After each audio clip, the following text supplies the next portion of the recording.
Hey guys, it's Nik the Booksmith. Welcome back, welcome back. These are some of the books that I have finished, and I was going to maybe put some labels on some of these or do some other stuff. But while I'm doing that, I will make my little window small and I will play the finishing steps for getting your book. And it'll have captions on it if you need to stop and go back or pause or something. Then you don't have to worry about any commentary that I might be talking over it. You can just read the captions. It should have all that information in there. Bibbidi bobbidi boo. And then this way, if you just want to watch the finishing process to get the book, then you can just mute me. You have to listen to me. And I will show you these books at the end. So I have two larger books. One has a narrower spine than the other. This is the one that I finished in the video. And this one was just a prototype that I had made. This one was a narrower version. And then I have another text block that is this high but a little bit wider that I'm probably going to finish. But I'll show you these in a minute. I hope everybody is doing well. Hope you're having a good weekend so far. I was kind of hoping there would be more info on the Petito case, but it's kind of at a standstill at the moment. Those of you that are following along, there are some pretty wild conspiracies out there, some of which might be true, and some of which aren't true, I'm sure. It's only so much can be true, right? Get this little piece of velvet. I'm going to turn this over and put some adhesive on it. What do I think? Well, from the information that has come out, I have my opinions. Do I think Brian is hiding out in that reserve? Probably not. The parents don't behave as if their son is missing and needs help, even though that's what they reported. That's how they reported it, that they were worried about him, but they don't act like they're worried about him. They haven't spoken up until now, and actually we're shielding him by getting him a lawyer and keeping him at home or quiet or whatever. So why all of a sudden would they say, oh, well, yeah, he's over there, go get him? Yeah, I don't think so. Anyway, it just seems ridiculous to me. But I was watching The Interview Room with Chris McDonough, which is excellent, by the way. His videos can be on the longer side, but there's no fooling him, let me tell you. He's on it. He can read women probably as well as he can read men and children, and you fill in the blank for, whatever. He's just really good at human behavior. He's very, very perceptive. There's a difference between observing a situation or being perceptive of a situation. You know what I mean? I'm going to place this about, oh, there's good. Well, better be. Better be now. I'm going to put a little weight on top of that. How about a book? Let's set this aside. All right, now these two. I don't know if I'm going to put anything on the front of this one. This one doesn't have anything on the spine. I wasn't intending to foil anything when I was making this one. This one, you can tell which way is right up by looking at the spine. So, but this one doesn't have anything on the spine, so I thought I would put something on the front.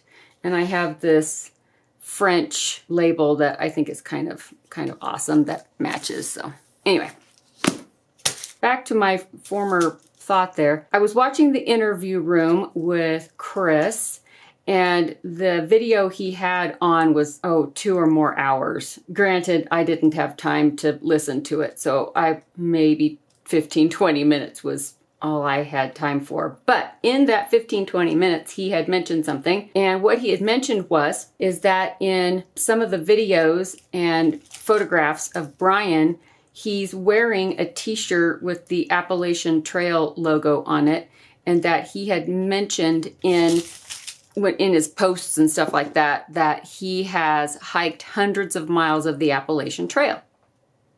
Put this on.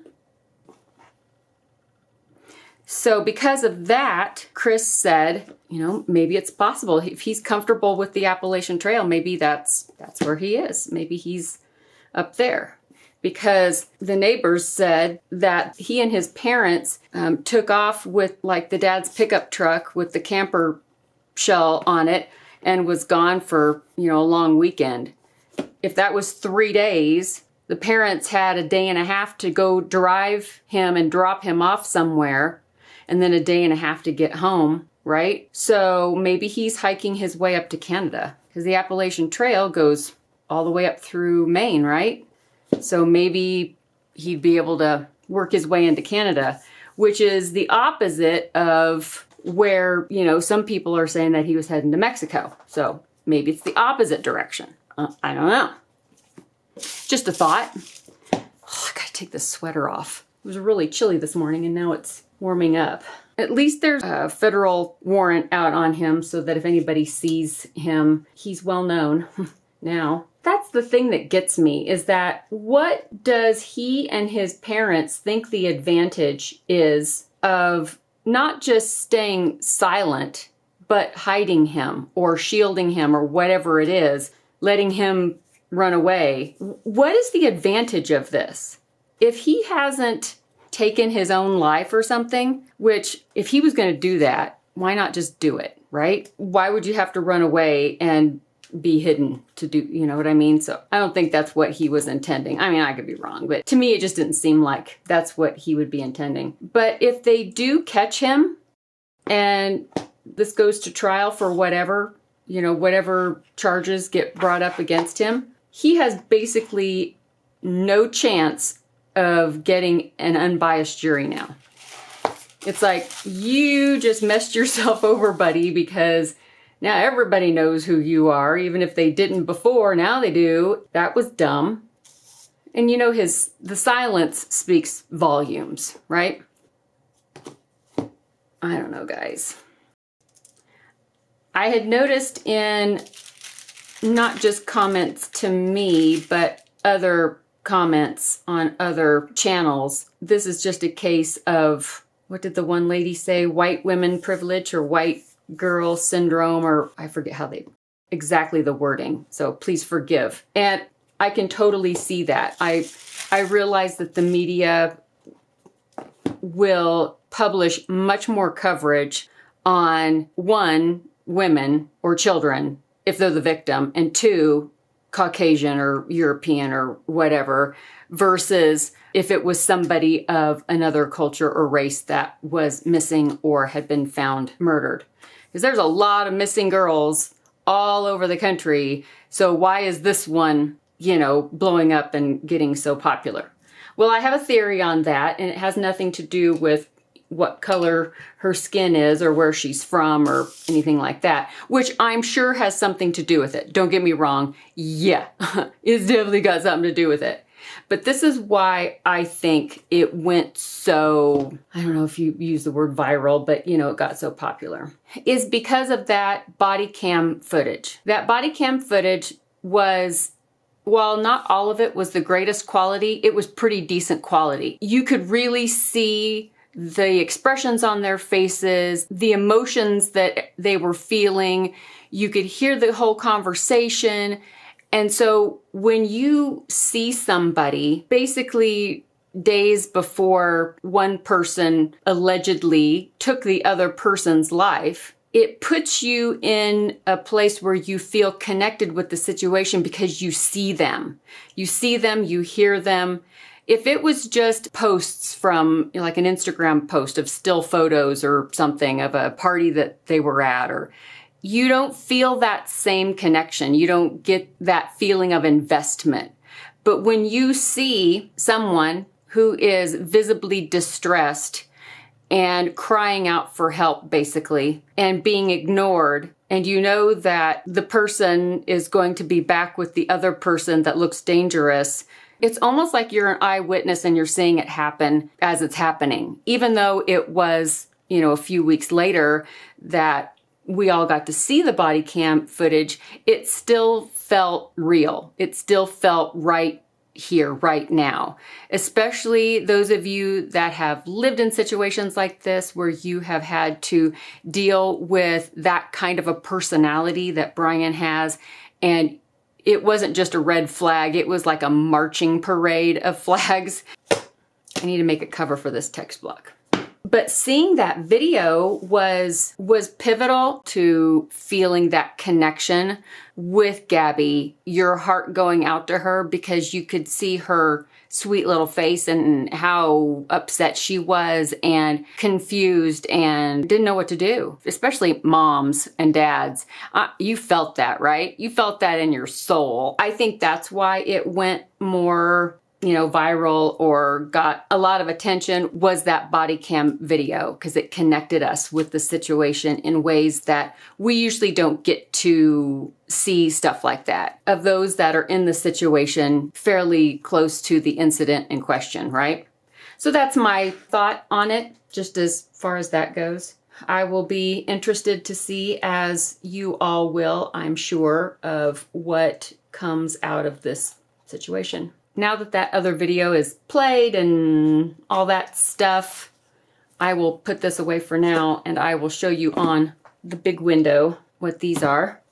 So this is one I did, except it's just taller, narrower pages.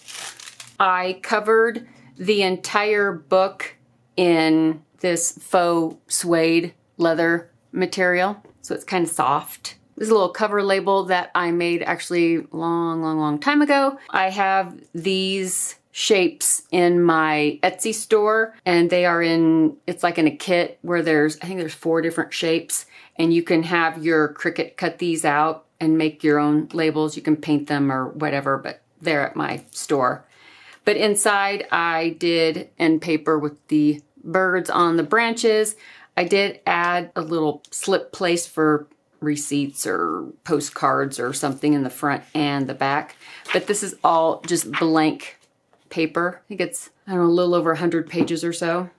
This is the one, of course, that I just finished in the video. I ended up taking a little bit of sandpaper, just a fine grain sandpaper, to the title to rough it up just a little bit. And then with my hot foil pen, I put an N down at the bottom. I added that little Denison label. I know in the video you just watched, when I tipped on the end papers, it was just this pattern, but that's when I was actually tipping on these pages. But in this one, I ended up doing a 2 patterned end paper where the paste down is the branches and then the fly leaf is this paper. I don't know, I just thought it was different, so. And it too has some little slide places so notes or whatever could be slipped in there. And then this one is the one I just put this label on. Let's see if I can get the camera to, there it goes. And I don't speak French, I don't know what it says. Hopefully it doesn't say something horrible.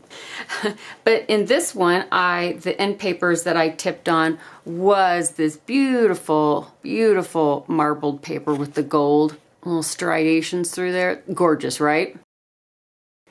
And I put in a black tuck place and a postcard, just because the colors went together.